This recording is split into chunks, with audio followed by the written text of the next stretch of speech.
Bah, bonjour, bonjour Christine.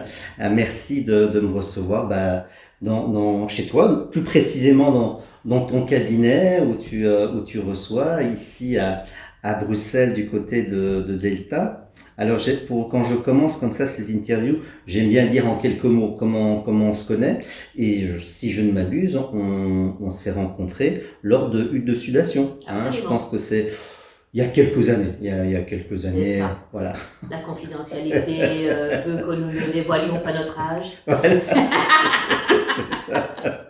Oui, quelques années. Et Bienvenue dans ma pièce médecine, comme merci, j'aime l'appeler. merci. Oui, oui, mais c'est vrai on va parler de toi. Enfin, en tout cas, je vais te poser des questions, mais que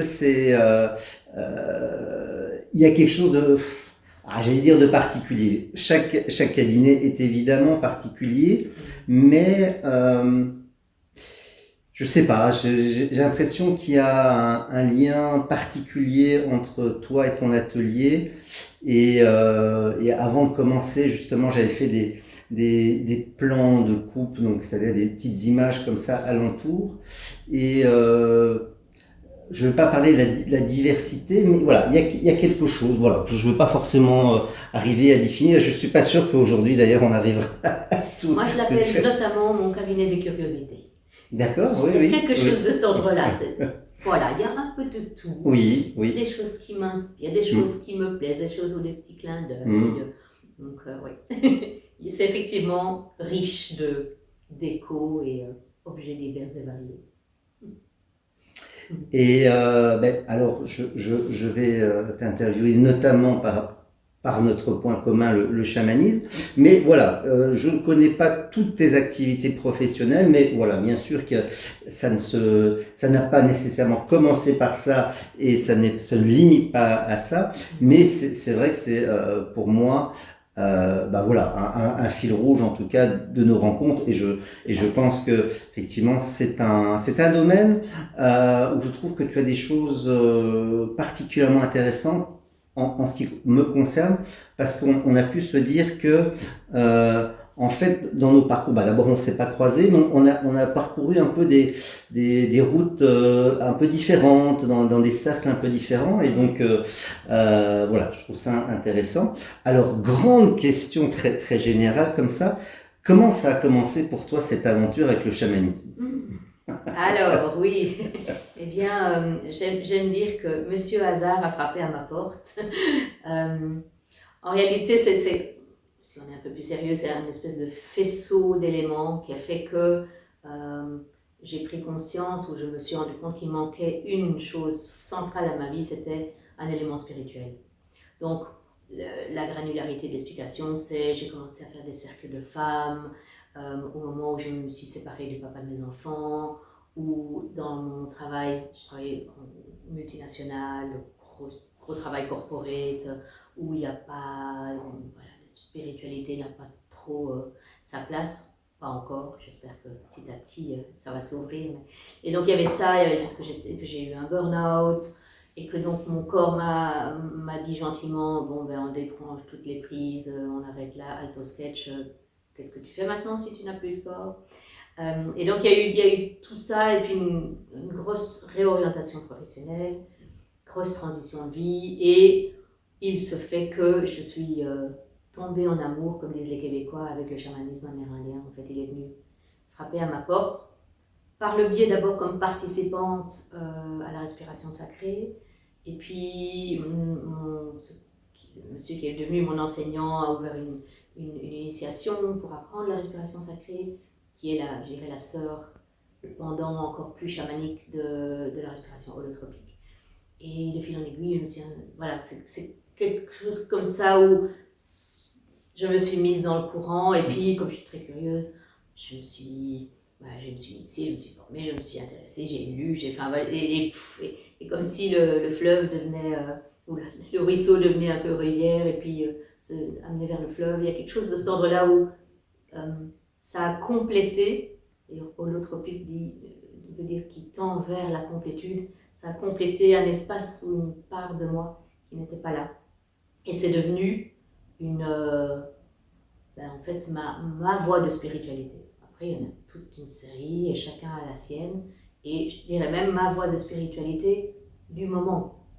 On ne sait pas de quoi elle fait la suite, mais c'est ce côté, on pourrait dire presque animiste, le fait de dire que tout est interrelié, que l'homme n'est pas au-dessus, mais qui fait partie d'eux, et que quand on prie pour soi et pour, les Amérindiens disent pour toutes nos relations, c'est-à-dire dans tous les plans, toutes les dimensions, tous les éléments.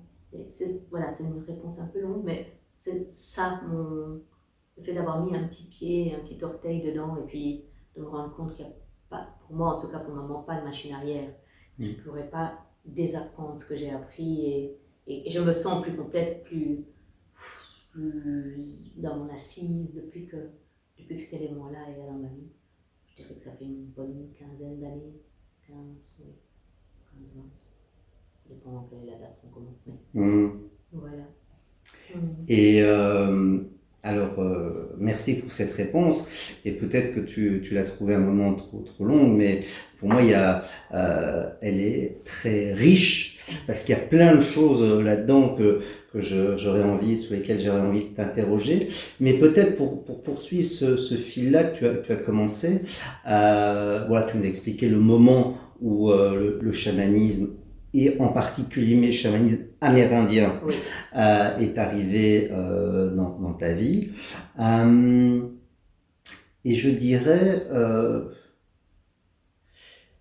qu'est-ce que ça a changé en fait dans ta vie, cette découverte-là? Cette découverte-là, oui. Je crois que j'y ai un petit peu touché dans la réponse précédente, c'est que ça a apporté une...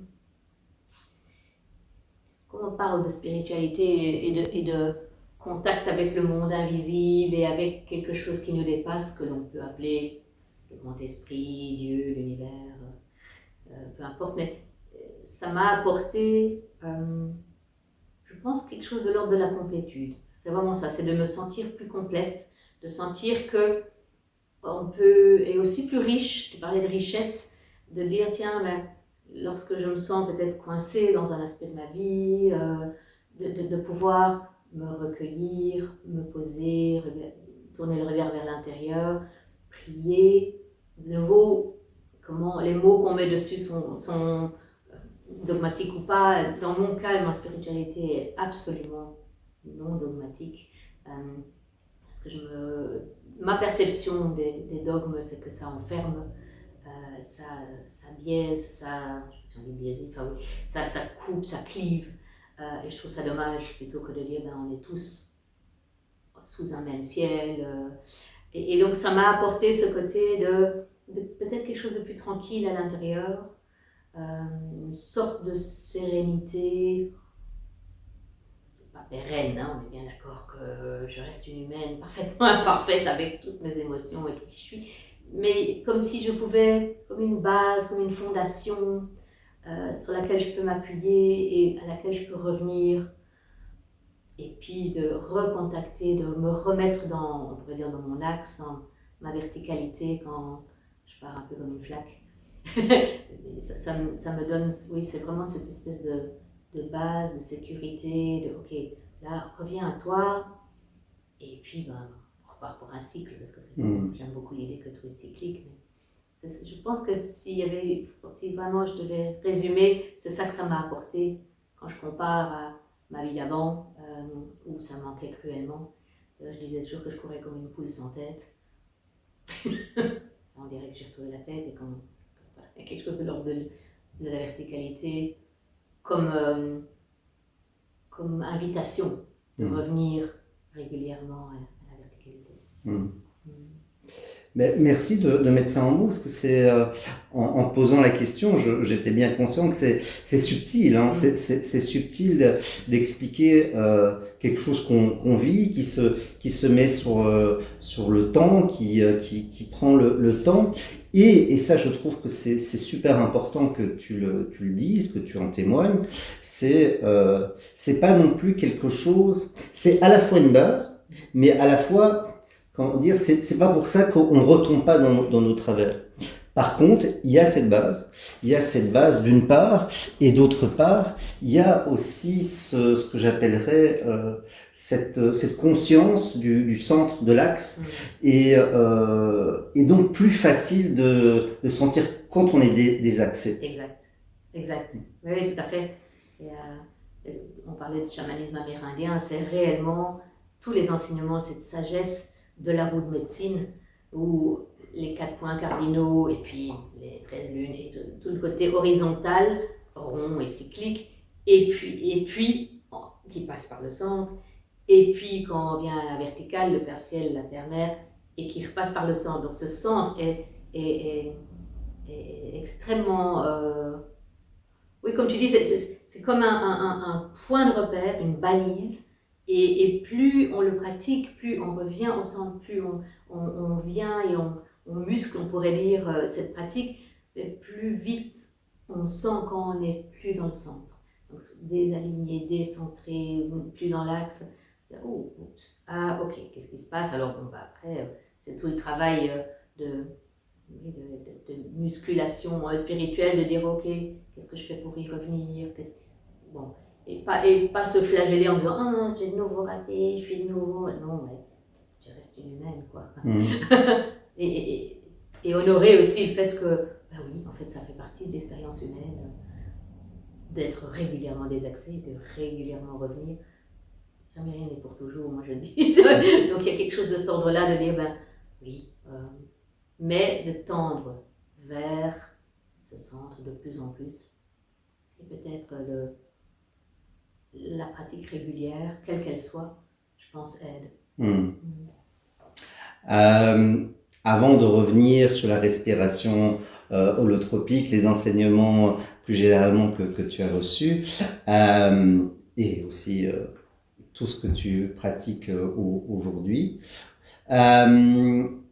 j'ai envie de rester un peu sur la roue de médecine, parce que c'est un thème qui m'est cher, et j'aurais envie, alors pour prendre un axe comme ça, plutôt que de dire simplement parle-nous de la roue de médecine, ce que tu peux faire, j'aurais envie peut-être par rapport à comment tu transmets, je vais le dire, tu utilises la roue ou tu pratiques, ce serait peut-être plus joli, tu pratiques la roue de médecine à la fois pour toi, quand tu reçois en consultation et dans tes stages. Voilà. De nouveau, une petite question. Petite question. Vous avez 2 heures.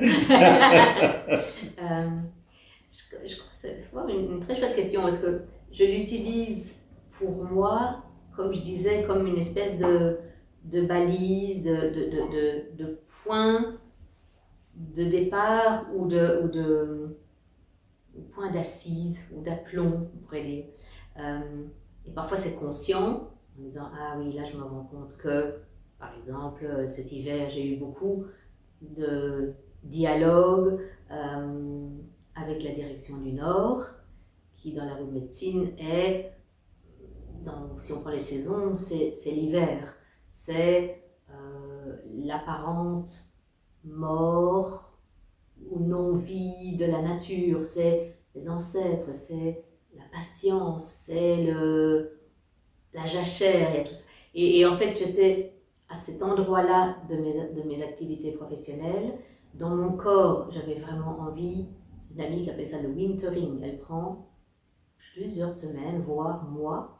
Elle me dit j'entre en wintering et je vous sortirai quand je verrai les premiers crocus. Et c'est ce qu'elle fait. Elle ne poste plus rien, elle ne propose plus aucune activité. Je trouve ça super.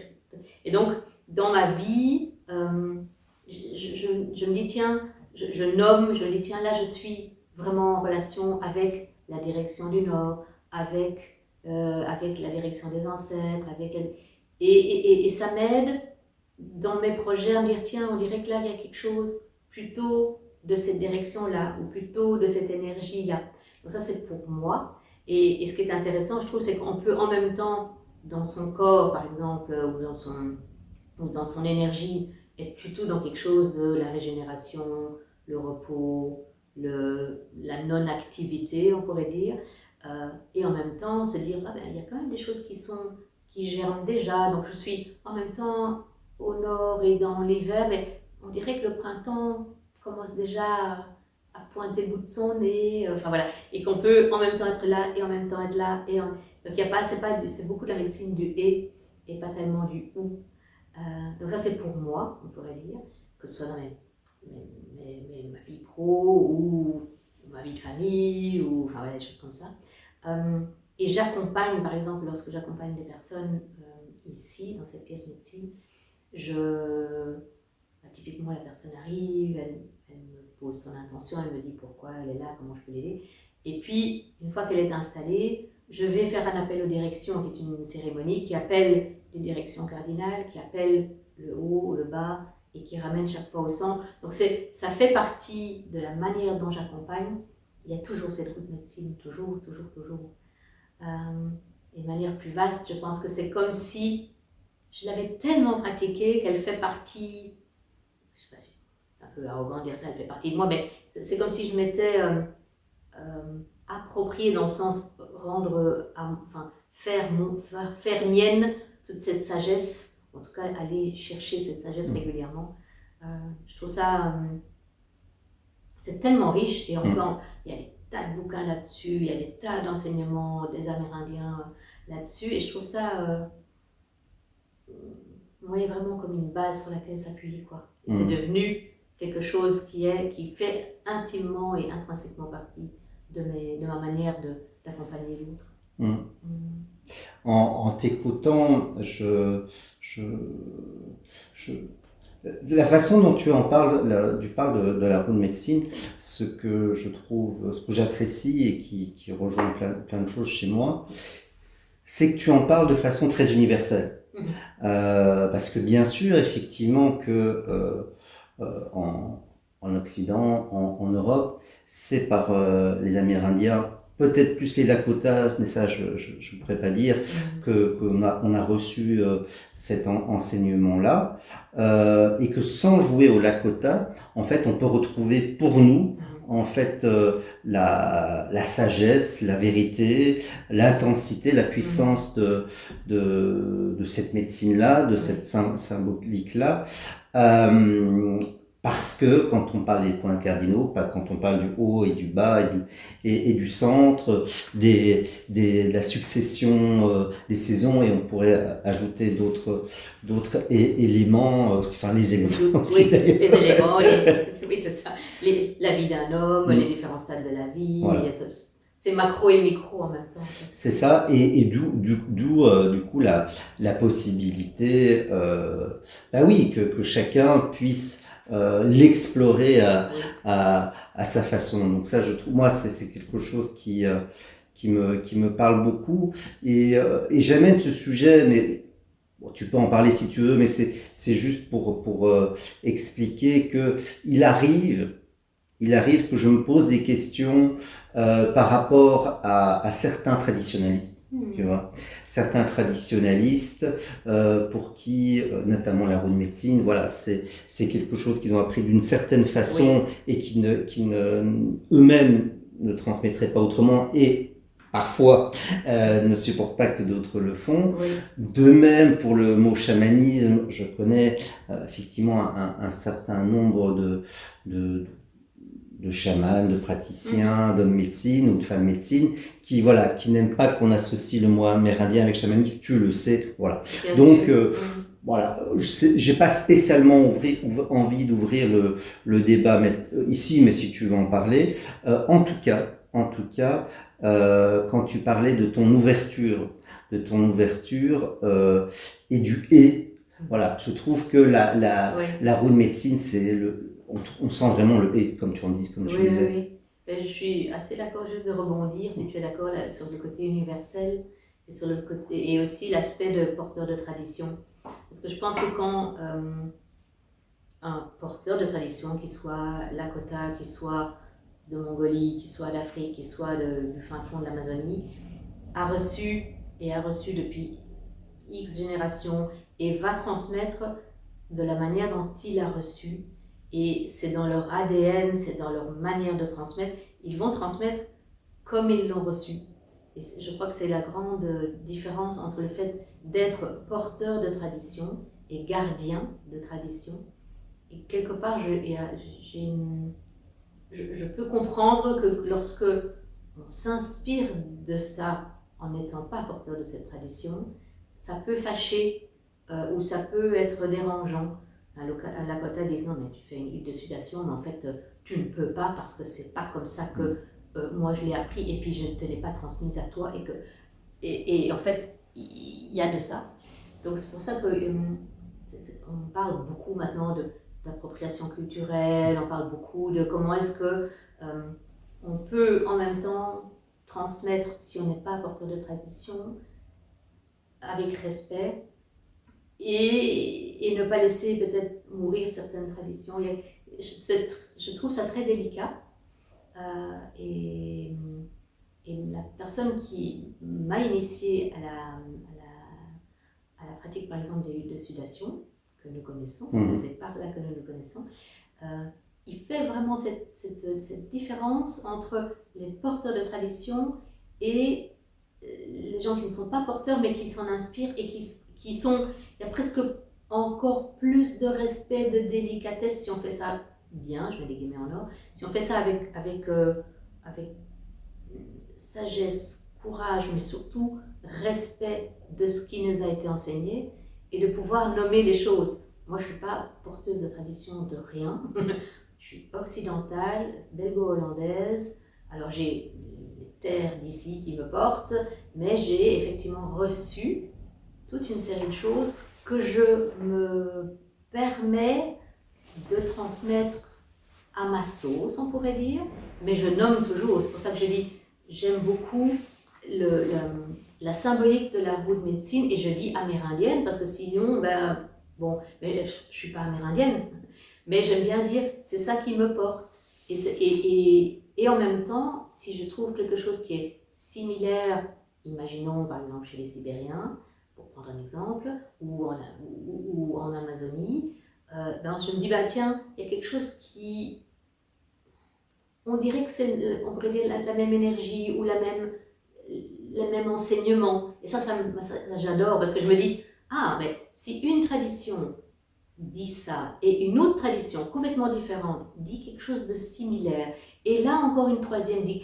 et en fait j'aime bien faire le pont et de me dire, en fait est-ce qu'on peut, comment est-ce que je dirais, si c'est quelque chose qui devient universel, pour moi je me dis, alors du coup ça peut s'adresser à n'importe quel humain, humaine sur cette terre, tout en rendant hommage aux traditions initiales, les peuples premiers, les Premières Nations, comme ils disent au Québec. Voilà, je voulais juste dire ça. Et que donc, effectivement, quand je dis « je m'inspire de », je ne suis pas amérindienne, mais je m'inspire beaucoup. Et cette roue de médecine m'inspire, me donne tout qui je suis aujourd'hui, et notamment grâce à. Et ça, je trouve que c'est un peu la base. Voilà, j'ai parlé. Sur ce sujet-là. Merci. Merci. C'est vrai que moi j'y allais à tâtons parce que comme ce sont des sujets, alors pas seulement délicats mais parfois chauds, oui. je voulais pas imposer, mais je suis content d'avoir amorcé le sujet en tout cas. Et c'est ma vision de la chose du moment, on est bien d'accord que ça peut encore changer. Tout à fait, j'entends bien, mais je te redirai la même chose que tout à l'heure, c'est-à-dire que sur ce sujet pas facile, j'aime la subtilité que tu as mis dedans parce que effectivement, à mon sens, oui, il y a la question des porteurs ou gardiens de tradition. Il y a aussi notre histoire de vie personnelle en tant qu'occidentaux, que c'est arrivé de quelque part, et ne pas le dire, du coup, ça ne serait pas respecter justement ce fil, cette lignée qui est allée jusque nous. C'est ne pas se prétendre être ce que nous ne savons pas, et je pense que parfois, je vois, et c'est bien au-delà du monde du chamanisme, mais je crois que parfois notre humanité fait, nos faiblesses font que on est plus territorial parce que on a un manque de légitimité et parfois c'est en voilà. Bon, moi je n'arriverai pas à aller plus précisément là-dessus, mais en tout cas voilà, je trouvais que la façon que tu avais de le présenter et qui est une question délicate et qui est une question vraiment délicate était très intéressante. Et alors l'universalisme aussi, je l'avais abordé, mais je trouvais que ta façon de le voir et de le voir avec délicatesse aussi. Parce que j'entends parfois, oui, mais toutes les religions disent la même chose, tous les chamanismes disent la même chose. Voilà, doucement, on peut, on peut effectivement trouver des points communs, mais c'est quelque chose qu'on ne peut pas asséner comme ça aussi vite. Et là, je rajouterais d'autant plus que dans une zone du monde particulière, prenons par exemple les Indiens des plaines, si on va les creuser un peu plus loin, on trouve des différences sur et pas que des petites différences. C'est vrai, c'est vrai. Oui. Si on revient sur la roue de médecine, selon, on pourrait dire les traditions, comme tu disais, géographiques, eh bien, les animaux qu'ils mettent au sud, à l'est, au nord et à l'ouest sont pas les mêmes, ou les couleurs qui représentent les os sont pas les mêmes. Non, mais ici c'est le jaune, non, mais c'est le rouge, non, c'est parce que c'est la terre, non, c'est parce qu'ici nous on met le feu. Mais ok, moi ça me va. C'est comme pour trouver une grille de lecture, et puis elle peut être différente chez l'un, chez l'autre, et je trouve ça. C'est quand on parle de la même chose et que cette même chose peut venir soutenir un processus d'accompagnement ou une guidance ou une transmission, quelle qu'elle soit. En fait, c'est à ce moment-là que moi je trouve ça intéressant. Et je voulais juste compléter, comme je disais, je n'étais pas porteuse de tradition, mais comme je suis occidentale d'Europe, j'ai commencé à beaucoup m'intéresser aux traditions païennes, aux Celtes, et ça c'est ici, pas ici, oui, ici en Europe. Et je me dis, tiens, par exemple, les 8 sabbats de la roue de l'année des païens, et en réalité, quand on va chercher, ça parle plutôt de l'Est, et ça parle plutôt du printemps, et donc on parle de comment se relier au cycle agraire, au cycle des saisons, et oui, quand on est occidentaux, citadins, en fait, on ne se rend pas toujours compte que c'est l'hiver et que donc c'est normal que c'est l'hiver, il n'y a rien qui pousse. Mais pour un agriculteur, même qu'il soit spirituel ou non, il va dire avec un très bon sens terrien, ah ben non, c'est pas le moment de planter, parce qu'il va geler encore, et parce que machin, et les seins de glace. Et ça, je trouve ça intéressant d'ajouter, j'aime bien les métaphores du grand chaudron, d'ajouter dans le chaudron qu'il y a aussi toutes les traditions d'ici, les traditions qui m'inspirent beaucoup et qui me portent aussi dans. Donc il y a aussi le païen, il y a aussi le celtique. Et je ne suis pas du tout une prêtresse celtique, je ne suis rien du tout, c'est juste Christine Madosso. C'est déjà pas mal. Pour cette vie-ci, on va. Je l'ai juste nuancé. Merci. Oui, je vais plus retrouver une chose que je trouvais intéressant, mais ça reviendra sans doute plus tard. Mais écoute, je vais peut-être te proposer de nous arrêter sur des pratiques particulières. On a évoqué la respiration holotropique. Tu as évoqué aussi la hutte de sudation. Donc peut-être dans l'historicité, dans l'ordre des choses, peut-être que tu peux nous parler de la respiration holotropique. Oui, tout à fait. Tout à fait. Comme je disais, ça a été vraiment ma porte d'entrée dans tout ce monde spirituel, chamanique, animiste.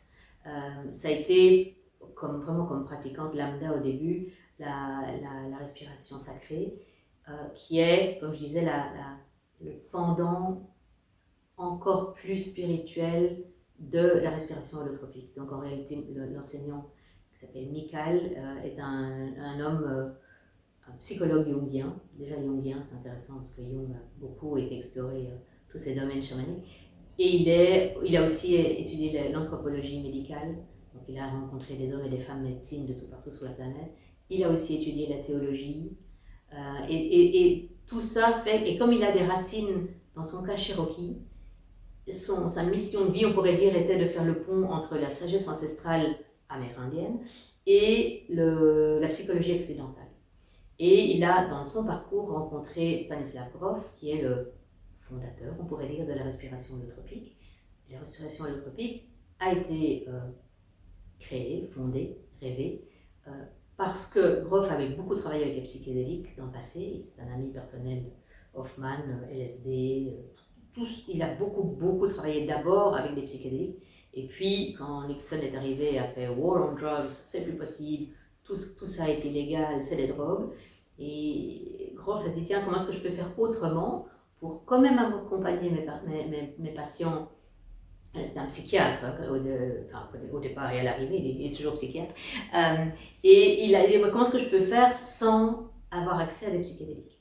Et donc il s'est rendu compte, il a fait beaucoup de recherches, qu'il y avait un combo gagnant, on pourrait dire, qui est le corps, que ce soit une expérience corporelle, que ce soit avec de la musique, et ce qui est la clé de contact qui amène à des états de conscience élargis, c'est le souffle, ou l'hyperventilation, ou la surventilation, ou surexcellence. Et donc il a testé lui-même, il a d'abord beaucoup testé lui-même, et donc il a créé ce qu'il a, en fait c'est lui qui a inventé, ou décidé d'appeler ça comme ça, la respiration holotropique, c'est-à-dire qui tend vers la complétude. Et mon enseignant, Michael, a, dans son parcours, côtoyé Grof, mais comme il faisait des choses pas exactement de la respiration holotropique, par honnêteté intellectuelle, il a appelé ça la respiration sacrée, parce que pour Michael, le sacré, le centre, le côté spirituel est extrêmement important. Il appelle ça toujours earth honoring and the path of the heart, donc le chemin du cœur et qui honore la terre. Et ces deux choses-là ensemble, pour lui, c'est le sacré. Et donc voilà, c'est un petit peu, et moi j'ai commencé donc la respiration sacrée avec Michael et ses équipes, j'arrivais avec toutes mes casseroles, comme tout le monde arrive avec ses casseroles. J'avais plus ou moins 40 ans, et voilà, avec tous mes petits et gros traumas, petits et grosses casseroles. Et j'ai tellement été surprise, on pourrait dire positivement, par la puissance de cet outil. Je me suis dit, je vais y retourner, et je vais y retourner. Et puis après, quand il a ouvert lui appelle ça formation, mais moi j'ai une tendresse pour le mot initiation, parce qu'il disait toujours, oui, mais vous allez faire autant, et puis après je vais vous donner un papier. En fait, ce papier n'a aucun intérêt et aucune valeur si vous n'avez pas digéré, intégré mes enseignements. Donc, je vous donnerai un truc si vous voulez avoir un papier, mais vraiment, vous pouvez le mettre dans votre toilette, vraiment, il est assez drôle pour ça. Et donc voilà, et j'ai continué à pratiquer pour moi, ça c'est peut-être un sujet qu'on abordera ou non, mais comment être une personne qui accompagne si on ne continue pas son propre travail personnel. Et puis j'ai fait cette longue initiation qui a quand même duré 8 ans. Donc on parlait de légitimité, je me dis, alors ça pendant 8 ans, ça donne un petit peu d'épaisseur à la chose. Donc oui, la respiration holotropique et la respiration sacrée est devenue, c'est d'ailleurs la première pratique que j'ai amenée au monde quand j'ai fait ma conversion professionnelle et que je me suis dit, tiens, maintenant j'ai envie d'accompagner l'autre. Le premier projet qui était abouti, c'était des retraites de respiration sacrée. Donc pour moi, c'est tellement puissant. Michael appelle ça l'ayahuasca sonique. Intéressant. Donc par le son, par le souffle, c'est aussi puissant que certaines plantes maîtresses. Donc voilà, ça c'est un petit peu mon parcours. Et puis petit à petit, on le faisait en retraite, on le faisait en équipe. Et puis je me suis dit, en fait, en individuel, je pourrais le faire moi-même. Et puis de fil en aiguille, oui, mais je pourrais le faire en plus petit. Je pourrais juste mettre la présence sur le souffle, utiliser mon tambour. Et donc ça, on pourrait dire que ça a été des variations sur le même thème. Mais le thème, c'est toujours le souffle, ou la conscience, la présence sur le souffle, le corps, et puis une vibration, quelle qu'elle soit, que ce soit la musique, soit le tambour. Parfois, les gens disent, mais on va faire du tambour, et en fait, c'est un carillon, quoi. Je me souviens récemment, il y a 2-3 mois, une personne qui est venue, me suis dit, mais jamais, à quel moment je vais commencer à faire du tambour? Elle est tellement toute sensible que je vais faire 2 tambours et je vais la détruire, cette pauvre dame. Et on a fait tout délicat. Et j'ai fait toute la séance avec ce carillon et ça lui a fait juste, voilà, tout tranquille. Donc après on est créatif, plus on pratique et plus on sent et plus on a de l'épaisseur, plus on peut être créatif dans l'accompagnement. Je ne sais pas si je suis un peu partie en live dans ma réponse, mais je ne sais pas si ça répond à ta question. C'est scandaleux hein, de partir comme ça en info ici, alors qu'ici on est dans un interview structuré, les questions sont pas... Attends, oui, mon fouet. Écoute, dans ta réponse, je trouve que, et là je vais me permettre de te donner un reflet, je trouve que on sent, ou je sens, il paraît qu'il faut parler en jeu,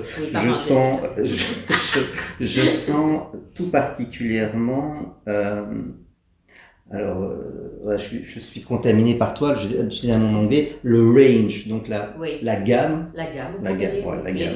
l'étendue, la gamme, parce que juste pour des personnes qui n'ont jamais fait l'expérience de la respiration sacrée ou la respiration holotropique, en termes corporels, énergétiques, émotionnels et autres, ça peut être très intense, on va dire ça. on va dire. En plus quand on le fait en groupe, en plus quand on le fait en retraite. Et en même temps, comment amener cette pratique dans quelque chose de délicat où les fondamentaux sont toujours là, mais parce qu'il y a toujours le corps, la respiration, la musique, mais en même temps c'est un carillon. Oui. C'est un carillon, ça dure une séance, alors je sais pas, tes séances durent 1h30. Donc, et ça, je trouve que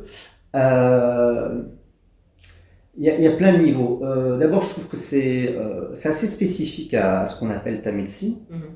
Et ça fait écho à quand tu présentais Michael.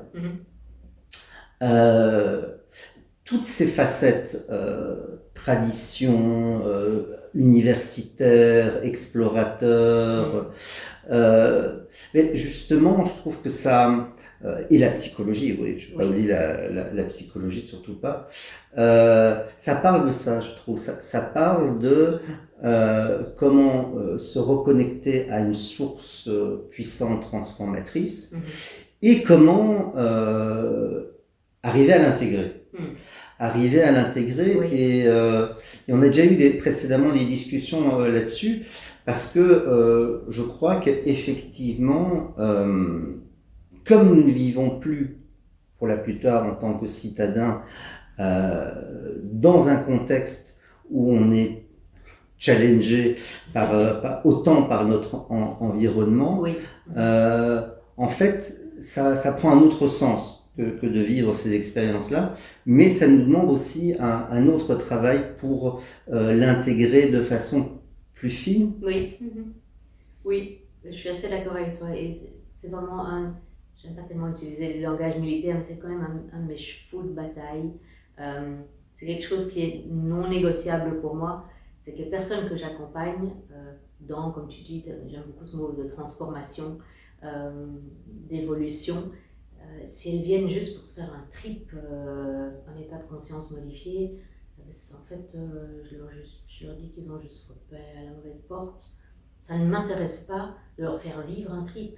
Je dis, mais va à Amsterdam, va à un coffee house, je sais pas quoi, prends-toi un space cake, fais-toi plaisir, quoi. Je ne suis pas contre, mais ce n'est pas la même démarche. Ici, c'est une démarche réellement spirituelle, limite mystique, de transformation, de pourquoi. Et je leur demande toujours, pourquoi est-ce que vous venez? Et elle me dit, parce que je dis, non, vous n'avez pas compris pourquoi. Et alors je répète ce pourquoi. Genre, elle n'a pas compris la fille, parce que, Et je dis, je crois que vous n'avez pas bien, je suis linguiste, je vais le dire plus doucement. Pourquoi? Au service de quoi est-ce que vous venez? Qu'est-ce que vous attendez de moi? Pour quoi? Alors, soit il y a un blanc, soit ils n'ont toujours pas compris. Alors je dis, en fait, ici, le but de mes accompagnements, c'est que vous soyez plus vivant, plus complet, plus libre, plus chantant, vous vous sentez plus complet. En tout cas, mais si c'est juste pour vivre à un instant T quelque chose et que vous rentriez chez vous et que ça n'a rien changé, que les lignes n'ont pas bougé, ben c'est dommage. C'est dommage pour vous, c'est dommage pour moi. En fait, c'est stérile, ça ne sert à rien. Et j'aimerais bien que ça serve à quelque chose. Après, ça ne doit pas être spectaculaire, ça ne doit pas être gigantesque, mais si l'intention n'est pas au moins de faire bouger les lignes, ben, personnellement, ça m'intéresse pas. Je ne vois pas, peut-être parce que je deviens plus âgée, que j'ai plus envie en fait de perdre mon temps et de faire perdre le temps à l'autre et l'argent et le. Je dis ben en fait, il y a plein d'autres gens qui le font. Et donc le marché est grand, le monde est grand. Je ne juge pas, faites, mais pas chez moi en fait. C'est pas comme ça que j'envisage mes accompagnements. Donc il y a quelque chose de cet ordre-là de l'intégration et on revient au cercle en fait. Hein. On ouvre. En réalité, ça suit comment est-ce qu'on peut dire, la structure du rite de passage. On parlait en début de conversation qu'il y a de moins en moins de rituels, moins en moins de choses qui sont ritualisées dans nos sociétés. Eh bien, les rites de passage, c'est super important. Donc, la première partie du rite de passage, ou du voyage du héros, qui suit le rite de passage, c'est la séparation, je quitte mon quotidien, je descends, ou je monte, hein, peu importe, mais je quitte mon monde connu. Ça, c'est la première partie. Et puis, la deuxième partie, c'est la traversée, l'odyssée, le voyage, le travail, peu importe comment on veut l'appeler, l'aventure. Mais de nouveau, pourquoi est-ce qu'on a quitté, pourquoi est-ce qu'on veut faire ce voyage, et de se laisser surprendre, en état de conscience expansé ou élargi, c'est de laisser venir ce qui doit venir, et puis doucement de refermer. Donc moi je trouve ça extrêmement important au niveau de l'éthique, de quand on ouvre un espace, on ferme l'espace, et puis donc on ferme, on clôture, on revient à soi, et on intègre. Et souvent la quatrième partie est comme minimisée, chacun rentre chez soi, et puis voilà, en fait non, il n'y a pas de... Et voilà, même dans mes accompagnements, soit c'est toutes les 3 semaines, tous les mois, les gens viennent, ils vivent ce qu'ils ont à vivre, et puis souvent je leur donne des outils, des pratiques, des pistes à aller explorer, etc. entre 2 séances, et puis on en parle quand ils reviennent. Et quand c'est par exemple une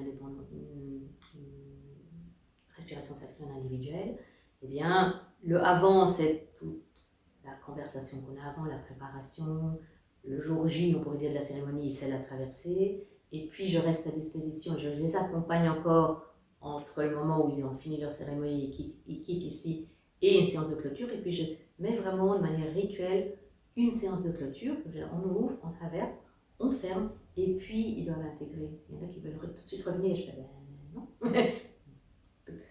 D'abord on intègre. Et donc il y a vraiment ce côté, même dans les modèles économiques, c'est l'action, réajustement, machin, et puis on voit et on réajuste. Il y a vraiment toujours ce côté action, et puis on met en action, et puis on voit, on fait l'évaluation, et puis on laisse les choses décanter en fait. Et puis on recommence parce que tout est cyclique. J'aime bien l'idée que les choses soient cycliques. Voilà. Oui, je le savais, mais je l'oublie régulièrement, en fait, que ta formation de base, c'est linguiste. Et du coup, je fais le lien avec ta capacité de mettre en mots et cette notion de précision aussi, de précision. Et je trouve que oui, ça, voilà, je vais réutiliser le mot de ta médecine, ou je pourrais dire ta spécificité en tant qu'accompagnatrice. C'est cette référence-là, cette capacité-là, parce que voilà, dire oui, tu as fait des études de linguiste, mais tous les linguistes n'ont pas forcément ça. Je pense que ça a plutôt révélé, et c'est pareil pour le chamanisme. Je pense que ce soit dans l'individuel ou collectivement, en fait, on va ailleurs, on va à l'université ou on va dans les grandes plaines mais pour revenir à la maison, pour reprendre ton image. C'est le hobbit qui revient à la maison et puis qui change, mais sa vie a été changée. En fait, dans le Seigneur des Anneaux, par exemple, c'est totalement le même, c'est la même structure, en fait. Et alors, et donc, avec le linguisme, pardon, je t'ai... Non, vas-y, oui, non, sur le linguisme, oui, c'est vrai, c'est limite un peu pathologique chez moi, il faut bien dire. J'aime les mots, et j'aime aussi de dire, tiens, mais dans telle langue, on le dit comme ça, c'est pas tout à fait comme ça dans cette langue-ci, mais comment est-ce que je pourrais l'exprimer au mieux? Et vraiment, le choix des mots, quand j'exprime un mot, alors à l'écrit, c'est encore pire qu'à l'oral. À l'oral, le mot est là, et puis voilà. Après, on le lâche et il fait sa vie. Mais à l'écrit, quand j'écris quelque chose, chaque mot a été choisi parce que c'est exactement ça que je voulais dire. Et je trouve que c'est important parce que ça donne une qualité d'expression. Je ne vais pas dire qualité bien, pas bien, hein, c'est pas ça que je veux dire, mais une finesse, comme tu dis, c'est vraiment parfois de l'orfèvrerie, de manière d'exprimer les choses. Et quand on ouvre un espace, souvent j'écoute d'abord, hein, je ne suis pas là en train de, comme tu disais très justement, moi je n'assène aucune vérité. Et d'ailleurs je leur dis, je ne fais rien si ce n'est tenir l'espace et vous accompagner. Mais moi je n'ai pas votre histoire, je n'ai pas le sous-titre, je ne sais pas ce qui se passe chez vous. Et même en état de conscience élargi, je vais juste m'assurer que vous ne vous faites pas mal, vous êtes en sécurité, vous êtes protégé. Mais après on peut mettre en go, on peut commencer. Mais c'est vrai que même dans l'intention, d'abord j'écoute, et puis quand il parle, je dis est-ce que c'est ça que vous vouliez dire? Oui, c'est ça, j'ai dit ça, mais c'est ça que je voulais. Ah, ok, d'accord. Ou alors, non, non. Et alors, bon, je les laisse parler, mais je guide vraiment pour que la personne sente corporellement, oui, c'est cette vibration-là que je voulais exprimer, ou vers quoi je tends, enfin ça dépend de la conversation. Pour moi, c'est très important le choix des mots ou du silence. Ouais, et là, j'ai envie de nouveau de souligner quelque chose que tu viens de dire, parce que c'est pour moi très très important. Et oui, je vais reprendre l'expression cheval de bataille, même si c'est guerrier. Oui, et même on est dans une année cheval, il paraît. Donc oui, en plus. Et en plus, je trouve qu'il y aurait des choses à dire sur l'énergie guerrière, mais ce n'est pas le sujet du jour. De nouveau, je reviens sur le et que non seulement que tu as évoqué, mais que je trouve que tu incarnes. Ce n'est pas parce qu'on est dans le langage qu'on est nécessairement dans quelque chose de mental, intellectuel, au sens décorporé. Voilà. Quand toi tu en parles, je trouve qu'on entend vraiment à quel point le choix du mot, ce n'est pas pour coller à un bon usage ou à une définition du dictionnaire, mais c'est par rapport à une vibration. Et ça change tout. Ah bon.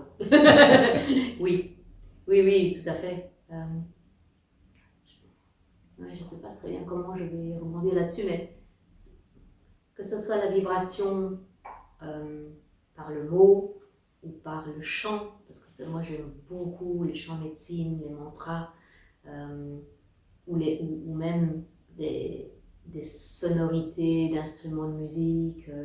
Et j'ai récemment participé et reçu un bain sonore. Et ça, c'est quelque chose au niveau de la vibration qui change. On est vibration, on est énergie. Alors moi je ne suis pas du tout une énergéticienne confirmée, mais je pressens, je ressens qu'effectivement il y a quelque chose au niveau de la vibration. Et je suis toujours très attentive au langage New Age, oui, je sais que là on a ça en commun aussi. Voilà, donc oui, il y a des choses intéressantes dans la spiritualité New Age, mais que bon, on est tous vibrations et qu'en fait, il faut que tu montes ton taux vibratoire. La manière dont c'est dit, avec je vais te dire à toi que je vais faire monter ton taux vibratoire, là ça me fait le dragon, comme ça. Mais oui, on est vibration, et oui, effectivement, quand quelqu'un arrive ici en vrac, pas bien, que la personne a pu se déposer, qu'elle a pu être entendue. Combien de personnes viennent ici et me disent, écoute, on n'a pas fait grand chose, mais je crois, si, tu ne te rends pas compte, Christine, c'est la première fois de ma vie que je me sens entendue. Donc je n'ai donc rien fait, j'ai juste écouté, mis un espace. Bon. Mais, et je dis, comment tu te sens en arrivant, je demande, et puis comment tu te sens maintenant? Ah, ben je suis plus calme, je suis plus paisible, voilà, il y a quelque chose qui s'est pacifié, etc. C'est de l'ordre du taux vibratoire ou de la vibration, en tout cas, clairement. Donc, voilà, comment on décrit et qui dit quoi, là, je suis très, très attentive, mais je pense que nous sommes vibration, clairement, oui. Et là aussi, ça change à tout moment. On n'est pas vibration, je sais pas, X là, et puis ben voilà, ça c'est moi. Et jusqu'à la fin des temps. Ben non, en fait, dès demain, ou dès tout à l'heure, ou dès dans 3 minutes, il y a quelque chose qui bouge, et c'est ça le vivant en nous, c'est que ça bouge, c'est que on est par moments plus en forme, moins en forme, plus heureux, moins heureux, plus vivant, moins vivant, c'est normal. Mais qu'on puisse avoir une conscience dessus, et de régulièrement se dire, ah, oups, quand on parlait tout à l'heure de revenir au centre, de dire, ok, bon, et si on est bien en vrac, on est bien en vrac, hein, ça va. Moi, ça me va bien, ce qui arrive, je suis en vrac et j'ai envie de rester en vrac. C'est rare, hein, mais ça, voilà, il y a quelque chose de l'ordre d'accepter qu'on est à un moment T comme on est, et de le regarder, déjà c'est pas mal. Quand souvent les personnes disent, je veux guérir, ou je veux me débarrasser d'eux, je dis, ok, aujourd'hui c'est ce que tu dis, peut-être déjà ne fût-ce que aller t'asseoir à côté, entrer en amitié avec, entrer en partenariat avec ce truc que tu ne veux plus. Il y a peut-être encore 2-3 trucs à te dire, ou pas. Mais ne fût-ce que déjà le voir. On ne parle même pas d'acceptation, de guérison, mais juste de le voir. Et alors les gens disent, ah oui. Et alors peut-être, j'invente, mais peut-être le thème des limites va arriver, ou le thème de il y a moi, il y a l'autre, ou qu'est-ce que je laisse entrer, qu'est-ce que je laisse. Et alors, c'est un petit peu comme toi, on tire sur le fil, on dit, ah, ça va où? Et tout est juste dans le sens où, en tout cas, les personnes disent, ça c'était utile, là-dessus je peux m'appuyer. Je ne dis pas que tout ce que je dis est juste. Hein. Je ne dis pas que tout ce que je dis est juste. Voilà. Et alors, tu parlais d'une autre chose que je trouve importante et qui n'est, je trouve, pas assez dite. C'est que ce que nous vivons, ce que nous apprenons en chamanisme, et notamment au niveau de la route de médecine, c'est quelque chose qui peut s'appliquer à la vie d'entreprise aussi. Oui. De nouveau, alors, bien sûr, et tu en parlais, que la conscience de ça, que ce soit à l'intérieur ou à l'extérieur de l'entreprise, est sans doute peu là, mais, et je reprends ce thème du « et » qui m'est cher, c'est que qu'on n'est pas obligé de séparer avec autant de distinctions. Oui. Des distinctions, le domaine qui serait du personnel, du psychologique et de l'entreprise, non pas pour les confondre, parce que ça fait partie aussi, tu parlais des limites, ça fait partie aussi des enjeux actuels de pouvoir mettre des limites entre les deux, mais que, en tout cas, c'est quelque chose qui existe déjà en entreprise. Ça commence. Et parce que tu parlais de la roue de la décision et de l'action, voilà, c'est comme on touche à des choses tellement universelles, archétypales, forcément on va les retrouver et en plus,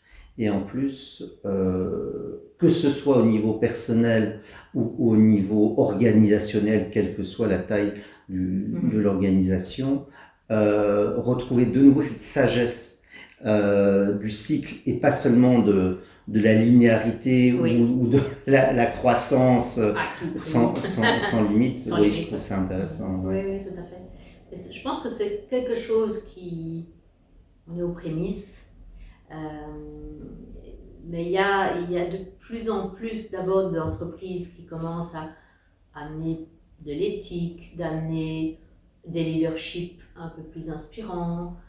C'est pas du je suis le boss et tu fermes ta gueule et en fait tu fais ce que je dis. Alors il y en a encore et il y en a probablement beaucoup trop encore, mais il y a quelque chose où certaines entreprises, les entreprises B Corp notamment, le label voilà, plus régénératif, plus sociaux, oui, régénératif, je vais appeler ça comme ça. Il y a quelque chose à ce niveau-là où, comme par hasard, on amène des ateliers un peu plus... Bon, c'est novateur, hein, on va se faire une retraite avec une équipe et on essaye de faire des choses qu'on n'aurait peut-être jamais fait il y a 10 ans, 15 ans ou 20 ans. Certains leaders, justement, sont des leaders, je pourrais les appeler éclairés, quelque chose comme ça, ou en tout cas un peu des visionnaires. Et en y allant gentiment, hein, parce qu'il ne faut pas trop brusquer la chose, mais il y a comme une ligne d'espoir, moi je l'appellerais, où on ose utiliser le mot intuition, on ose utiliser vraiment des mots qui, à l'époque, c'était intuition, spiritualité, rien à voir, ici c'est du mental, rationnel, comme si la frontière, la limite devenait un peu poreuse. Et ça, c'est pas dommage. Une amie qui disait Christine, ça c'est pas dommage. Moi je dis que c'est pas dommage. Et d'ailleurs, il y a une de mes amies françaises qui a créé un oracle qui est un outil d'intuition, c'est marqué sur la boîte, un outil d'intuition. Et c'est l'oracle de la vie professionnelle. Et elle l'utilise en grande entreprise. Alors elle dit, bon, commence par une petite porte, hein, travail d'équipe, un peu de cohésion d'équipe.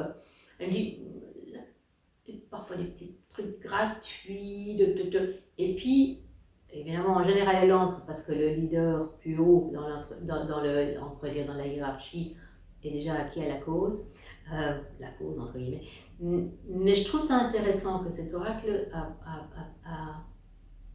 il y a de l'attraction, il y a de l'envie, il y a de l'appétence. Et ça, c'est quand même plutôt une note d'espoir, quoi.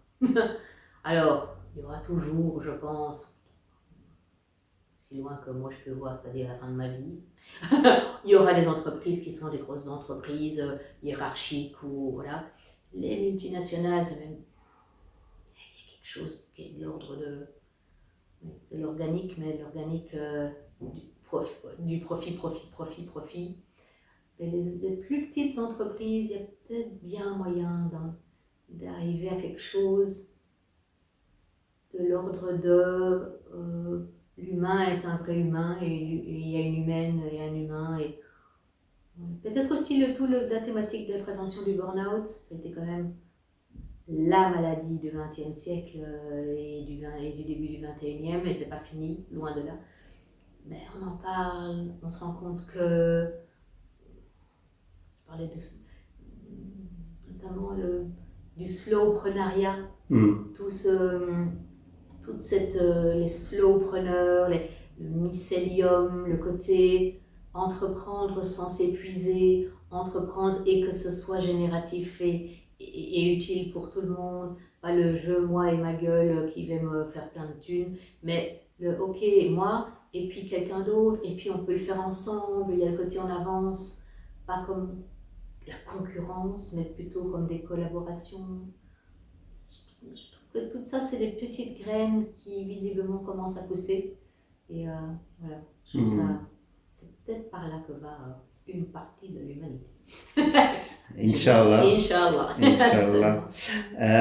Alors pour faire un lien légèrement acrobatique avec le début, peut-être qu'un jour,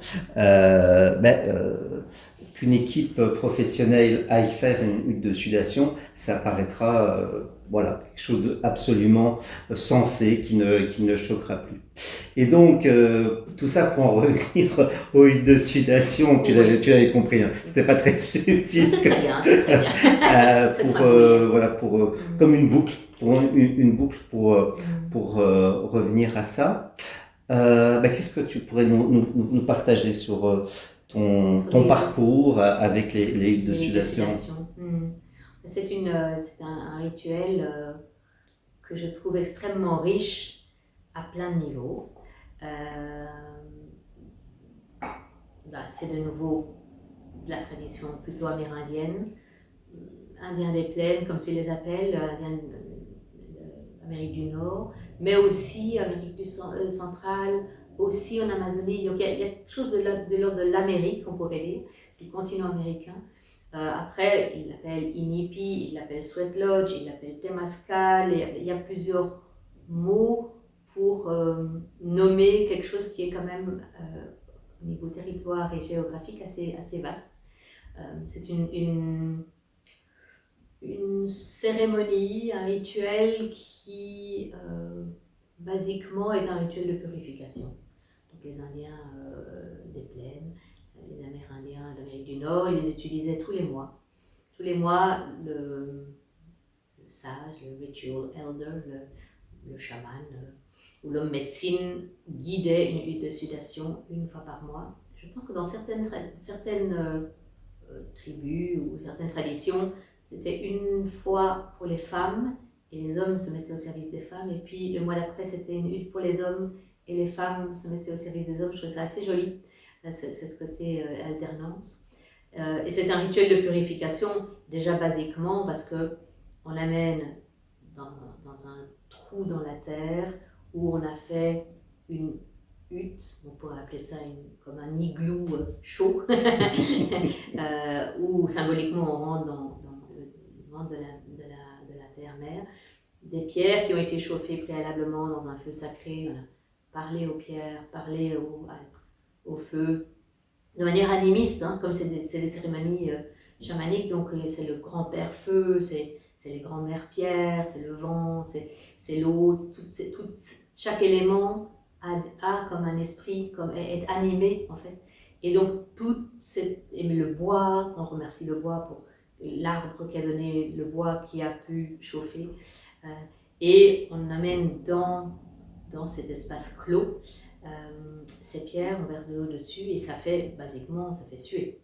Mais il y a aussi le côté, quelles sont les choses qui doivent s'évacuer, quelles sont les toxines autres que physiques qu'on peut laisser partir. Ce que j'aime beaucoup, c'est guider beaucoup par le chant. Il y a aussi des enseignements, il y a aussi des temps de parole, beaucoup la médecine du cercle, mais il y a vraiment beaucoup, on parlait de la vibration du chant, qu'est-ce qu'on invoque, et c'est en général divisé en quatre, c'est toujours les quatre éléments, 4 saisons, ce chiffre 4 est vraiment très important, et ces 4 portes, on pourrait dire, aux 4 temps qui sont dédiés, de nouveau, aux 4 directions de la haute médecine, aux 4 temps de l'âge de l'homme, et avec tout ce qui est là et la personne qui guide, on pourrait dire se connecte ou perçoit, sent l'énergie du groupe. Et évidemment, il y a on pourrait dire la grille de lecture et la trame. Et puis après, avec ça, toujours la médecine du et avec ça, eh bien, la personne guide, aide. Ce que j'aime beaucoup, c'est dans cette énergie du cercle, c'est une expérience individuelle, mais faite en groupe. Donc là aussi, la personne qui guide va prendre soin du groupe et en même temps prendre soin individuellement de chaque personne. Je trouve ça très riche. Et alors, mon parcours là-dedans, c'est que moi, j'ai commencé à faire des huttes il y a une vingtaine d'années. Ponctuellement, il se fait que dans les diverses choses que j'ai été explorer, j'ai été explorer beaucoup, surtout au début, j'avais une sorte d'émergence spirituelle et je butinais, je testais plein de trucs. Et chaque fois que j'ai fait une hutte, je me suis dit, ah waouh, ça c'est puissant, ah là ça m'a fait du bien. Ah, bon. Et puis, je je pense que ça devait être au moment où il y avait régulièrement chaque année les rencontres chamaniques à Courrières, les rencontres chamaniques en Belgique, qui était on pourrait dire un festival chamanique. Là, il y avait toujours plusieurs huiles de sudation, j'en faisais là. Et puis j'ai commencé avec mon enseignant Naushad à y aller régulièrement. Et puis j'y allais tous les mois. Et puis comme j'arrivais, on pourrait dire, au bout de mon enseignement avec Michael, comme je suis une grande curieuse, je commençais à dire à Naushad, t'as pas envie de commencer à transmettre, t'as pas envie de commencer à transmettre, par la porte, par la fenêtre, je le tannais un peu. Et puis il a ouvert une initiation qui a quand même duré 2 ans. C'était bien intense. Et moi j'y allais parce que je voulais les enseignements de ce monsieur. Mais pas du tout pour guider une hutte. Moi je ne vais pas guider des huttes, c'est pas mon truc. Non, moi je y vais pour les enseignements. Et il faisait ok. Juste avec son grand sourire. Et au fur et à mesure, il venait de temps en temps tester la température. Il disait, tiens, vous en êtes où au niveau de guider des huttes? Quelle est la part de non qu'il n'a pas compris? C'était pas moi, ça non, pas du tout. Et elle continuait avec son sourire. Toi, non, ok, d'accord. Puis, genre, au bout de 3/4 de l'initiation, il disait, juste, je veux quand même te dire, tu as quand même choisi, ok, mes enseignements, mais tu as quand même choisi, et on fait des huttes, et on mange des huttes, et on mange des huttes, et on mange des huttes. Enfin, je veux dire, il y a un moment où il y a quand même quelque chose dans l'énergie et la médecine des huttes de sudation qui doit te parler, parce que, oui, mais pas pour guider, ok, d'accord. Bon, bref, je te la fais un peu plus courte, mais en gros, j'ai fini mon initiation, et il a dit à toutes les personnes qui ont fini l'initiation, pour moi, allez-y, pratiquez, guidez. Vous guiderez mal au début, moi aussi je guidais mal. On est des humains, on fait des conneries, et puis on apprend. Mais allez-y, le monde a besoin d'espace dans le sacré, des espaces du temps hors du temps, des espaces où les personnes peuvent venir faire leur travail dans un environnement qui est sécure, on pourrait dire, où ils se sentent protégés, où ils se sentent complètement suffisamment protégés pour pouvoir aller ouvrir les boîtes de Pandore. Et puis, depuis en aiguille, j'ai commencé à guider. Évidemment. Et j'adore ça. J'adore ça. Mais j'aurais pas parié lourd au début de mon initiation en disant, oui, moi, bien sûr, un jour je guiderai. C'était juste no way. Mais no way parce que je ne me sentais pas légitime. Puis je crois que je n'avais pas cet appel. Et maintenant que je me rends compte combien c'est puissant et en même temps combien c'est simple. Moi, les grandes cérémonies qui sont extrêmement compliquées, je sais pas, il y a quelque chose où je me dis, pas moi, c'est peut-être parce que moi j'aime bien les choses simples. Mais je trouve qu'une huile de sudation, c'est quelque chose qui est dans la base en tout cas. Je ne veux pas dire qu'on ne peut pas aller faire du travail plus profond, plus compliqué, entre guillemets. Mais c'est très simple. On vient, on se met à nu, ou pas d'ailleurs, on n'est pas obligé, la nudité n'est pas un must.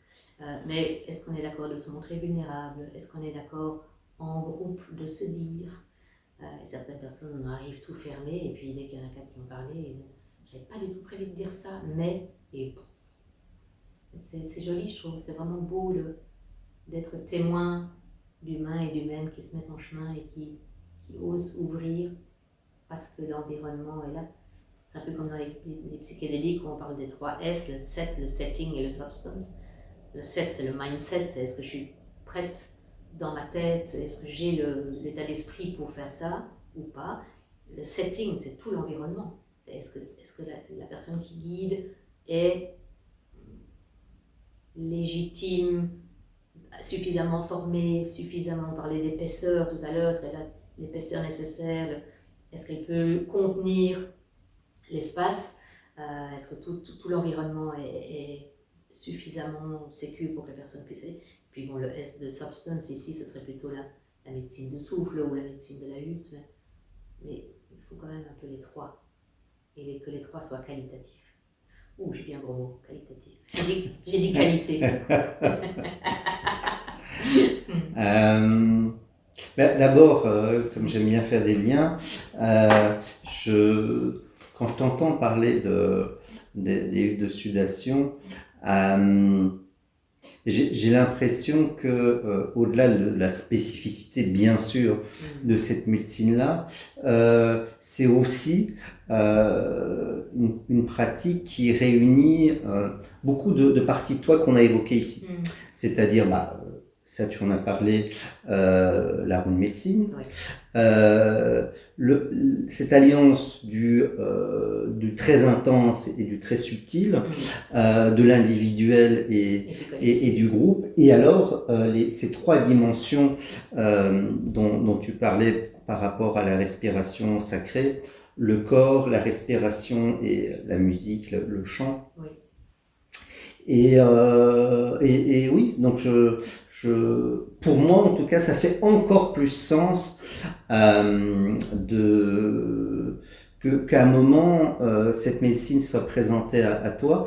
Et j'aime beaucoup aussi comment tu en parles dans ton parcours, parce que effectivement, il arrive que on parte bien en tête et qu'on sache pourquoi on va là, et alors après ça se confirme pas, c'est autre chose. Mais je trouve ça très très beau à certains moments croire que on va là-bas mais se mettre une limite, et qu'après on est poussé à aller au-delà, que ce soit avec beaucoup de bienveillance et presque pas en poussant en fait, ou même pas avec Naushad, qui t'a transmis cette pratique, qui t'a accompagné. Mais oui, et pourquoi j'insiste là-dessus, c'est parce que dans mon expérience, beaucoup de personnes qui viennent me voir pour suivre des enseignements, en fait, ça, une grosse partie du travail, c'est justement de pouvoir accepter qu'on est porteur, et allons-y sur les gros mots, d'une mission. D'une mission, et ça, je ne dis pas que c'est impératif, mais je trouve que c'est en tout cas quelque chose que moi j'ai vécu, quelque chose que j'entends dans ce que tu dis, et pour moi ça a quelque chose, il y a quelque chose d'organique là-dedans, dans le sens où c'est quand nous sommes portés par quelque chose de plus grand que nous, on peut sentir que même si on va se poser les questions d'ego, ou que sais-je, et heureusement d'ailleurs, et heureusement qu'on se les pose, mais qu'il y a quand même quelque chose de plus grand que soi, et ce plus grand que soi, on peut, comme tu dis, on peut y mettre plein de mots différents, mais on peut dire simplement la vie, la terre, c'est aussi simple que ça aussi. Oui, je suis assez d'accord avec toi. En même temps, je sais que ce mot mission, ça me fait toujours. Mais genre, oui, vraiment, c'est ma mission de vie. Peut-être je pourrais en parler, tu me feras une petite interview sur mon lit de mort, juste à la fin de ma vie. Est-ce que tu crois que tu as fait ta mission? Est-ce que tu as accompli ta mission? Je ne sais pas. Je pense que. Je crois que je suis tellement prudente par rapport à mon ego, par rapport à. On parlait de ce langage New Age, tout ce côté spiritualité commerciale. Voilà, est-ce qu'on a tous besoin d'une mission de vie? Peut-être. Je laisse moi avec un grand point d'interrogation. Est-ce que c'est ça qui me fait réveiller le matin en disant c'est ma mission de vie d'aller faire ci ou ça? Peut-être.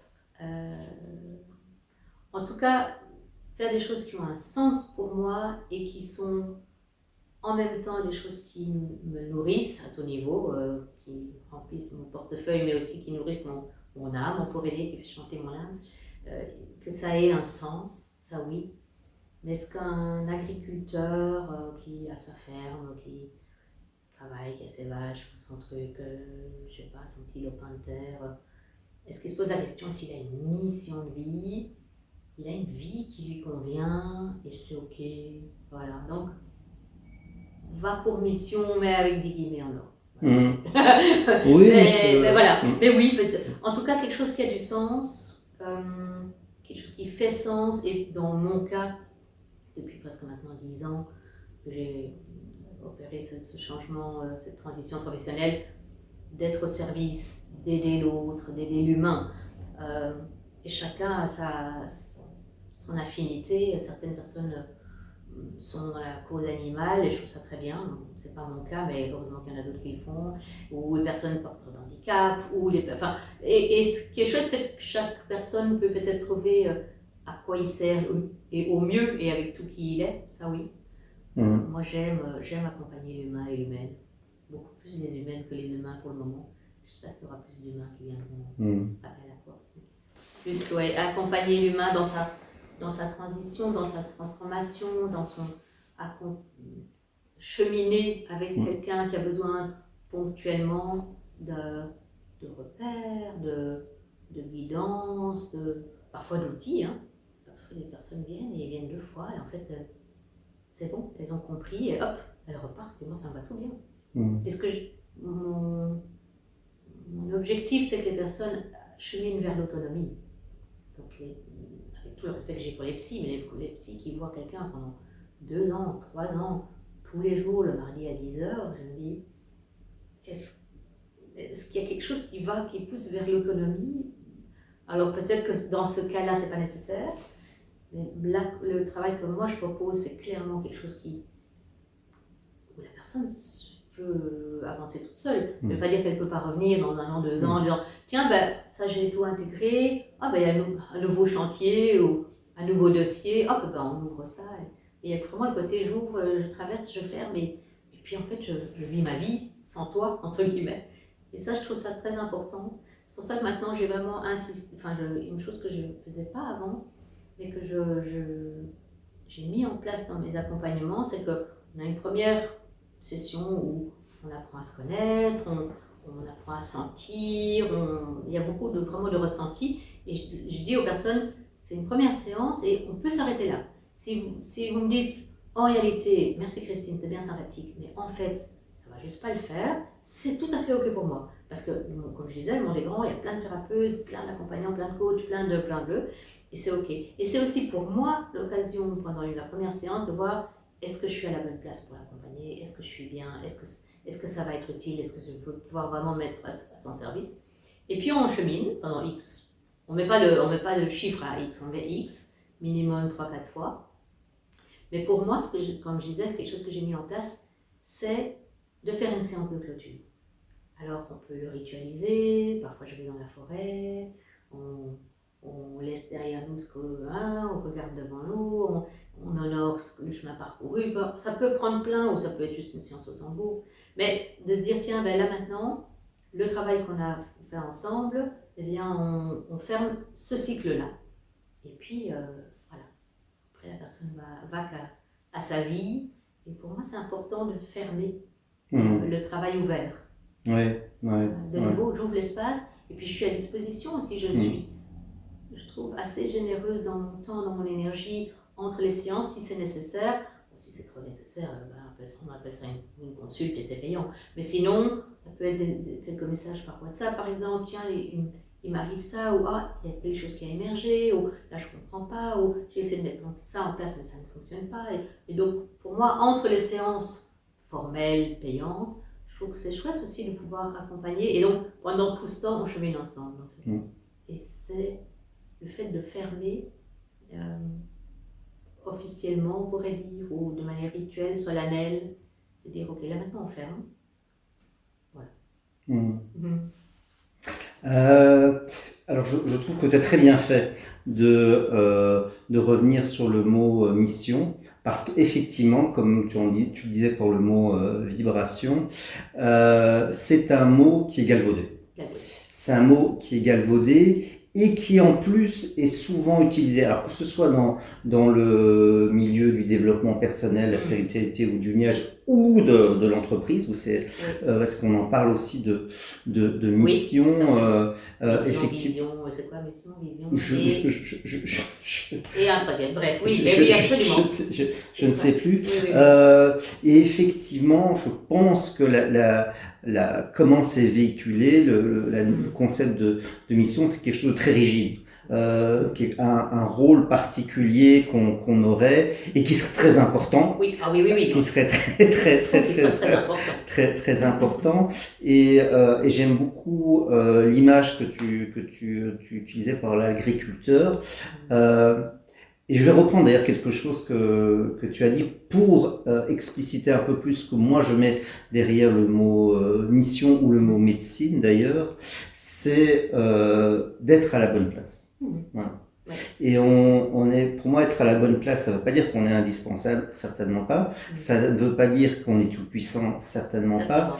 Ça ne veut pas dire que ça va convenir à tout le monde, certainement pas. Qu'on sait exactement les résultats qui seront là. Mais que ce soit au travers d'un burn-out, mais c'est vrai que de nos jours, c'est souvent dans les séries d'interviews, c'est quelque chose qui est revenu plus d'une fois. Évidemment, quand à un moment il y a quelque chose où être dans le non-sens, ça ne va plus. Alors ça ne veut pas dire qu'on s'amuse pas, mais dans le non-sens, ça ne va plus. Cette particularité d'être à sa bonne place, avec tous les défis que ça peut représenter, les inconforts, les questions, mais ce chemin-là, ce chemin-là, oui, c'est en fait là-dessus que j'avais, voilà, c'est ça que je mettais derrière, et alors j'ai juste envie encore d'ajouter quelque chose qu'on parle dans certaines traditions chamaniques, c'est la maladie chamanique. Ah oui. La maladie chamanique dans le sens où, selon certaines traditions, et notamment la tradition coréenne avec laquelle j'étais en contact, quand on a un potentiel de chaman, et qu'est-ce que ça veut dire? Oui, voilà, un potentiel de chaman, il y a quelque chose de nous qui pousse à le réaliser. Et quand on ne le fait pas, quand on s'éloigne de ça, eh bien, il peut arriver la maladie chamanique. Et pour moi, le burn-out est éminemment quelque chose qui va de ce côté-là, et bien au-delà, évidemment, de la question du potentiel chamanique, qui est l'occasion en fait de le réaliser. Voilà, je trouve que j'avais juste envie d'évoquer ça parce que je trouve que c'est important aussi de se poser la question, et j'ai pas la réponse, si évidemment le sens, ce qui a du sens pour nous va être différent pour chacun d'entre nous, mais que parfois on est dans notre société tellement éloigné du sens, mais aussi en fait de notre place, place dans la société, dans la famille, dans la culture, dans le monde, que je trouve que c'est important que des personnes aient pris cette question pour eux à bras le corps, et du coup aient des clés pour accompagner des personnes qui rencontrent ce défi-là. Oui, je suis tout à fait d'accord avec toi. C'est rigolo que avant que tu ne mentionnes le mot maladie chamanique, je suis en train de me dire, en réalité, le burn-out, en tout cas ça l'a été pour moi, ça a été une manière d'être terrassé, mais littéralement d'être ramené à la terre, terrassé, parce que j'étais désalignée. J'étais en grand écart entre mes valeurs et les valeurs d'une multinationale, entre ce que j'étais d'accord de faire et ce que mon corps était d'accord de m'accompagner. Et il y avait quelque chose de l'ordre de tirailler dans les deux sens. Et à un moment donné, l'élastique pète et tout le monde descend, quoi. Et je faisais le lien, et après tu as mis le mot sur la maladie chamanique. Alors, est-ce que c'est maladie chamanique? Est-ce que c'est désalignement? Est-ce que c'est ne plus être dans son axe? De nouveau, quel est le mot qu'on choisit, dans le contexte qu'on choisit, mais il y a, pour moi en tout cas personnellement, il y a un avant, un après. Et pourtant mon burn-out, je l'ai vécu j'étais encore en entreprise, je suis revenue dans l'entreprise et je suis encore restée 2 ou 3 ans quand même. Hein. Donc, mais je savais, qu'en revenant, j'avais compris certaines choses, du genre apprendre à dire non, mettre des limites, et je continuais à me former en respiration sacrée. Je savais qu'il y aurait un moment où tout s'ouvrirait pour que je puisse partir, que ça se mette bien. Donc j'étais en train de préparer déjà l'après, mais, mais je pense que comme moi je n'étais pas en contact avec mon corps, j'étais un mental sur pattes, hein. J'étais une tête, j'avais des pattes, mais je n'avais pas ni un contact avec mon corps, ni avec mes émotions en fait. Et donc c'est comme si la porte, la claque est venue par le corps. Et peut-être pour d'autres c'est autre chose, mais c'est intéressant qu'on est dans une société où, en tout cas une frange de la population, commence à avoir comment je dirais, un dialogue avec plus de conscience, un dialogue avec plus de corps, avec du sens, avec est-ce que c'est encore correct et que c'est encore possible de fonctionner comme ça. Donc il y a quand même une frange de la population qui se pose, je trouve, des bonnes questions. Euh, et comme par hasard, on a une épidémie de burn-out, quoi.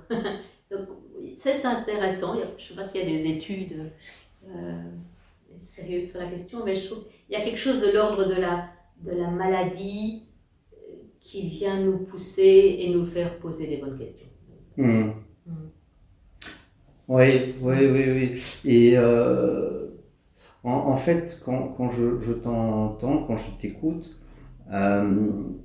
j'ai l'impression que tu parlais de rite de passage, c'est quelque chose qui m'est cher également. C'est que il y a les rites de passage que l'on crée, comme une cérémonie de respiration sacrée, comme une sudation et plein d'autres choses. Mais qu'il y a aussi les rites de passage auxquels la vie, le vivant, nous confronte. Oui. En tout cas, des épreuves qui peuvent être fatales. Et on peut ne pas en sortir, mais comme les rites de passage traditionnels pouvaient l'être également. Et moi, j'ai toujours pensé que, j'ai pensé depuis longtemps que notre naissance est un premier rite de passage, parce qu'il y a clairement un avant, un après et un sacré voyage qui peut être périlleux et qui peut être mortel. Absolument. D'ailleurs. Mais effectivement, le burn-out, une dépression, un accident physique très fort. Je pense à quelqu'un qui a reçu un arbre sur sa jambe et qui est resté des heures là-dessus, ou une expérience de mort imminente. Oui, tout à fait. Parfois ces grandes claques dans la gueule sont l'occasion de créer un avant ou un après. Parfois. Parfois, et en même temps, on n'est pas toujours obligé non plus de presque être mort ou d'en passer par là. C'est vrai. Oui. Ça me fait penser à une sagesse sibérienne qui dit que plus notre niveau de conscience est élevé, plus on est responsable de notre vie et de celle des autres. Donc il y a quelque chose aussi au niveau du peut-être un autre gros mot comme mission, mais la conscience, la présence, ce qu'on sait et qu'est-ce qu'on en fait. Quelque chose à ce niveau-là, je pense, dans les maladies et les événements de la vie. Est-ce qu'on se pose en grosse victime en disant vraiment là je t'as pas de chance, ou est-ce qu'on se dit c'est quoi le cadeau, quoi, ou c'est quoi en tout cas l'information, la vision au niveau, la vision dans le jargon chamanique qui est l'information, la prise de conscience. Il y a quelque chose de cet ordre-là. Si on fait un travail de conscience, on parlait tout à l'heure de muscler ça, eh bien plus on est conscient, moins on peut aller se vautrer dans le non mais moi j'y peux rien, c'est comme ça. Je peux rien, mais peut-être qu'est-ce que tu en fais maintenant que tu l'as vu, ce truc. Donc ouais, il y a quelque chose de cet ordre-là, du niveau de responsabilité qu'on a, qui est directement proportionnel à la conscience. Voilà, pour ce que ça vaut, je le mets dans le choix. Avant de conclure, de terminer le cycle de cette interview, Oui. Question traditionnelle, est-ce qu'il y a, on a parlé de beaucoup de choses, est-ce qu'il y a encore une chose que tu aurais vraiment envie de partager, de dire, d'évoquer maintenant? Vaste question. Oui. Vaste question. Je trouvais qu'on a bien balayé pas mal d'aspects. Peut-être un aspect que j'ai évoqué tout au début, c'est le côté de faire les choses, mais avec simplicité, d'utiliser, je ne sais même pas si le mot utiliser, mais de s'appuyer sur le sacré, une sorte de spiritualité quelle qu'elle soit, et de l'amener dans la matière. Pour moi, c'est très important le côté comme je disais, au service de quoi on le fait, mais on parlait de l'ego. Avec une amie, l'autre jour, on blaguait sur les chamans autoproclamés, 2 plumes, 3 plumes, oui mais moi c'est colibri, mais moi c'est aigle, et donc on riait beaucoup, mais le côté, ok, on peut être quelqu'un qui est un guide spirituel, gros mot encore, je jette dedans, ou en tout cas une personne qui est là sur le chemin de quelqu'un d'autre pour l'accompagner, l'aider, peut-être le conseiller, le guider. Mais de rester dans quelque chose de simple, dans quelque chose d'authentique. Pour moi, ça c'est très très important. Et récemment, quelqu'un me disait, mais toi t'es chaman, je fais, mais qui t'a dit ça? Je ne me dis pas chaman. Voilà, comme ça c'est important. Que quelqu'un, oui mais tu utilises des outils chamaniques, je dis mais il y a quand même un monde entre quelqu'un qui s'autoproclame chaman et quelqu'un qui utilise des outils chamaniques. Comment dire que, ah oui d'accord, mais je dis un chaman, déjà pour moi un chaman est quelqu'un qui est porteur de tradition, dès le départ. Lorsqu'on a des chamans citadins peut-être, mais du coup est-ce qu'on l'appelle chaman? Pas sûr. Dans ma cartographie du monde, de nouveau je ne dis pas que ça c'est juste, ça c'est pas juste, mais quelque chose de l'ordre de la simplicité, de l'auto-dérision. Moi j'utilise même dans mes accompagnements beaucoup l'humour, beaucoup, ça décristallise, on ramène au plancher des vaches, c'est bon, enfin, on n'est pas là pour s'auto-gonfler de trucs. Et je pense que ça peut-être est un des éléments de ma médecine. C'est, bon, tu as pris des photos ici, et il n'y a pas tout ce qu'il y a d'amérindien, il y a de tout. Il y a des éléments de la nature, il y a des choses qui m'inspirent, des choses qui sont chouettes pour moi. Et de se faire sa propre cartographie, sa propre mythologie, cosmogonie, qui pour moi est quelque chose de l'ordre de l'universel, de l'animiste, du païen, du chamanique. Et il y a tellement de mots galvaudés que je suis de plus en plus prudente dans la manière dont je me présente et je parle de moi, parce que je trouve que si on n'y met pas de la simplicité, si on n'y met pas de l'authenticité, du tout simple, en fait je suis là juste pour t'aider à vivre ta vie un peu mieux, si c'est ça que tu me dis dont tu as besoin, comment est-ce qu'on y va. Alors ma boîte à outils est très vaste, heureusement.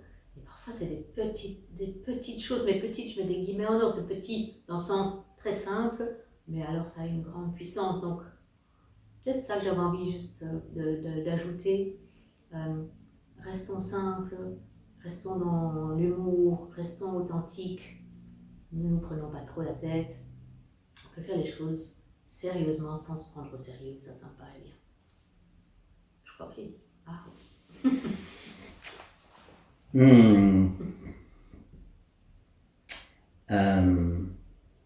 Bien, écoute, merci. Merci beaucoup, Christine, de ce moment. J'ai beaucoup aimé. J'ai beaucoup aimé partager ce moment avec toi. Euh, Déjà de façon tout à fait égoïste personnellement. Personnellement, parce que je trouve que oui, c'est vraiment enrichissant pour moi. Ça me permet vraiment de faire avancer ma réflexion et ma compréhension.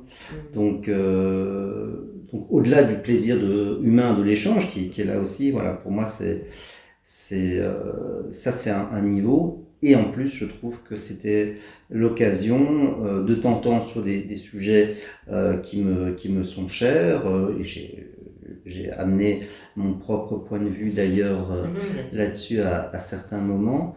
Mais oui, je trouve que c'est pour moi, c'est un des objectifs de ces interviews. C'est d'abord de pouvoir plus largement rencontrer une personne qui fait son chemin, qui essaie d'être à sa place. Et bien sûr que voilà, ça se passe ici au travers du son ou de l'image, mais bien sûr que c'est aussi pour créer des rencontres. Mais parfois, voilà, c'est pas toujours possible. Je pense à une personne dans mes contacts qui est au Bhoutan.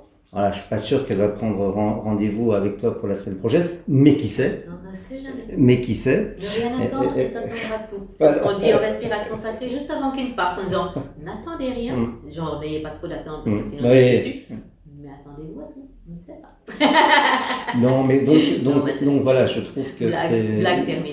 Oui, mais tu nous as prévenu, hein, tu nous as prévenu que malheureusement, tu n'es pas une grande prêtresse très sérieuse. Oui, et ça aussi, tu vois, ça aussi, je trouve que pour moi, c'est très enseignant de voir à quel point, tu parlais de simplicité dans ta conclusion, à quel point ça pourrait paraître simple, la simplicité, et, euh, et on peut dire que ça l'est, bien sûr, mais qu'il y a une vraie sagesse, à mes yeux, de garder ce fil-là, de garder ce fil-là, de à la fois pas se prétendre plus qu'on est, mais d'accepter aussi ce qu'on est, ce qu'on peut transmettre, et sans trop se prendre au sérieux, mais avec sérieux. Et je trouve que ce fil-là, oui, ça mérite d'être mis en valeur parce que c'est un fil, c'est un équilibre qui passe par l'exploration avant d'en arriver là. Et c'est fin, c'est subtil, mais c'est puissant et important. Merci. En tout cas, merci beaucoup de cette occasion. C'était vraiment chouette. Vraiment, oui, chouette, c'est peut-être un peu léger, mais ça m'a nourri autant que tu dis que tu as été nourri. Il y a eu vraiment quelque chose de l'ordre du partage, de l'échange. Et c'était un vrai plaisir. Merci beaucoup, Eric.